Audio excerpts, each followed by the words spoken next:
Hi, ഇന്ന് നമ്മൾ quit India സമരത്തിൻ്റെ മൂന്നാം ഭാഗമാണ് നോക്കുന്നത്. അപ്പോൾ ഇഷ്ടമായാൽ എല്ലാവരും സപ്പോർട്ട് ചെയ്യണേ. അപ്പം നമ്മൾ മൂന്നാം പാർട്ടിലെ ആദ്യത്തെ ക്വസ്റ്റ്യനാണ് നോക്കുന്നത്. 18 മാസത്തിനു ശേഷം ഗാന്ധിജിയുടെ ഭാര്യ കസ്തൂർബ ഗാന്ധിയെ തടവിൽ വെച്ചു തന്നെ അന്തരിച്ചു. അത് എന്നാണ്? 1944 ഫെബ്രുവരി 22-ന്. കടുത്ത മലേറിയ പിടിപെട്ടതിനെ തുടർന്ന് ഗാന്ധിജി തടവറയിൽ അന്തരിക്കുന്നത് ഭയന്ന് ബ്രിട്ടീഷ് സർക്കാർ അദ്ദേഹത്തെ വിട്ടയച്ചത് എന്ന്. 1944 മെയ് 6-ന്. അഹമ്മദ് നഗർ കോട്ടയിൽ തടവിൽ കഴിഞ്ഞ കാലത്ത് ജവഹർലാൽ നെഹ്റു രചിച്ച കൃതി ഏതാണ്? ഇന്ത്യയെ കണ്ടെത്തൽ.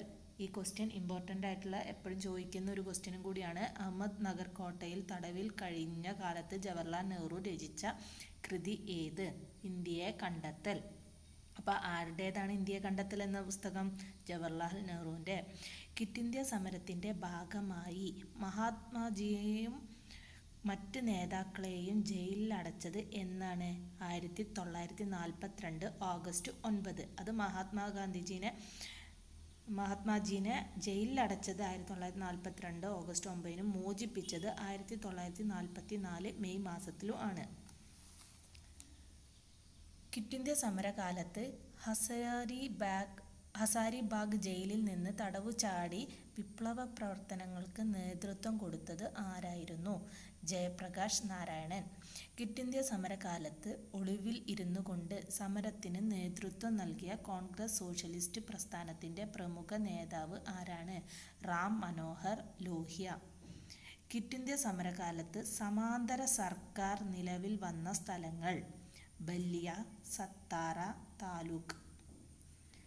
ക്രിപ്സ് മിഷന്റെ പരാജയത്തെ തുടർന്ന് കോൺഗ്രസ് ആരംഭിച്ച സമരം ക്വിറ്റ് ഇന്ത്യ സമരം. ഓഗസ്റ്റ് ക്രാന്തി മൈതാനം എന്നറിയപ്പെടുന്നത് മുംബൈയിലെ ഗോവാലിയ ടാങ്ക് മൈതാനം. ക്വിറ്റ് ഇന്ത്യ സമരകാലത്ത് വ്യക്തി സത്യാഗ്രഹ പരിപാടിക്ക് തുടക്കം കുറിച്ചത് എന്നാണ്? 1940 സെപ്റ്റംബറിൽ. ക്വിറ്റ് ഇന്ത്യ സമരകാലത്ത് ബംഗാളിലെ മിഡ്നാപൂരിലെ താലൂക്കിൽ രൂപീകൃതമായ സമാന്തര സർക്കാർ എന്നറിയപ്പെടുന്നത് എന്താണ്? താമ്രലിപ് തജ്തീയ സർക്കാർ. അതിന് നേതൃത്വം നൽകിയത് Satish Chandra Samantha.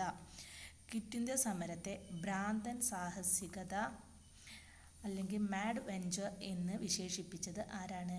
Doctor BR Ambedkar. Quit India സമരത്തിൻ്റെ ഭാഗമായി വ്യക്തി സത്യാഗ്രഹത്തിനു വേണ്ടി തിരഞ്ഞെടുത്ത ആദ്യ വ്യക്തി വിനോബ ഭാവെ.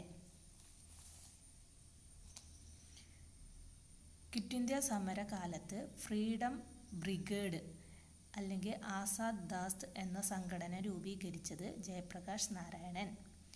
ക്വിറ്റ് ഇന്ത്യ സമരത്തിൽ നിന്നും വിട്ടുനിന്ന പ്രമുഖ സംഘടനകൾ ഏതൊക്കെയാ?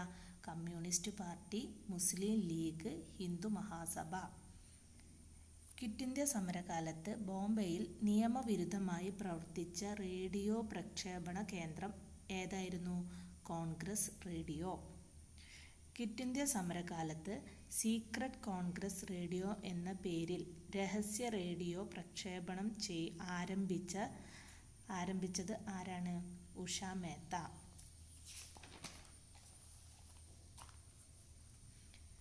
സത്താറയിൽ ക്വിറ്റ് ഇന്ത്യ സമരത്തിന് നേതൃത്വം നൽകിയത് ആരായിരുന്നു? നാനാ പാട്ടീൽ. ക്വിറ്റ് ഇന്ത്യ സമരവുമായി ബന്ധപ്പെട്ട് അറസ്റ്റിലായ പ്രമുഖ നേതാക്കൾ: ഗാന്ധിജി, ജവഹർലാൽ നെഹ്റു, രാജേന്ദ്ര പ്രസാദ്, സരോജിനി നായിഡു.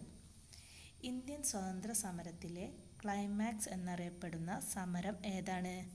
ക്വിറ്റ് ഇന്ത്യ സമരം. ക്വിറ്റ് ഇന്ത്യ സമരത്തെ തുടർന്ന് ഗാന്ധിജിയെയും ഭാര്യ കസ്തൂർബയെയും പാർപ്പിച്ചിരുന്നത് എവിടെയാണ്? പൂനെയിലെ ആഗാഖാൻ കൊട്ടാരത്തിലെ ജയിലിൽ. അടുത്ത ക്വസ്റ്റ്യൻ ലാസ്റ്റ് ക്വസ്റ്റ്യനാണ്. 1942 ക്വിറ്റ് ഇന്ത്യ സമരത്തിൽ പങ്കെടുത്തതിന് അറസ്റ്റ് വരിച്ച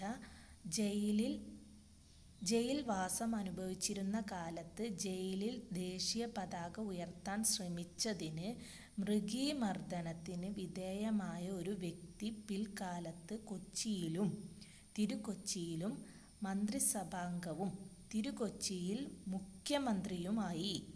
ആരായിരുന്നു ആ വ്യക്തി? പനമ്പള്ളി ഗോവിന്ദൻ മേനോൻ. അപ്പോൾ ഇത്രയും ക്വസ്റ്റ്യൻസ് ആണ് ക്വിറ്റ് ഇന്ത്യ സമരവുമായി ബന്ധപ്പെട്ടുള്ള ക്വസ്റ്റ്യൻസ്.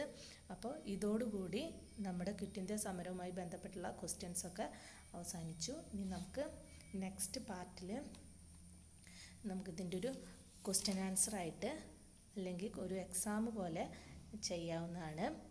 അപ്പം എല്ലാവർക്കും ഇഷ്ടമായ സപ്പോർട്ട് ചെയ്യണം, ഷെയറും ചെയ്യണേ.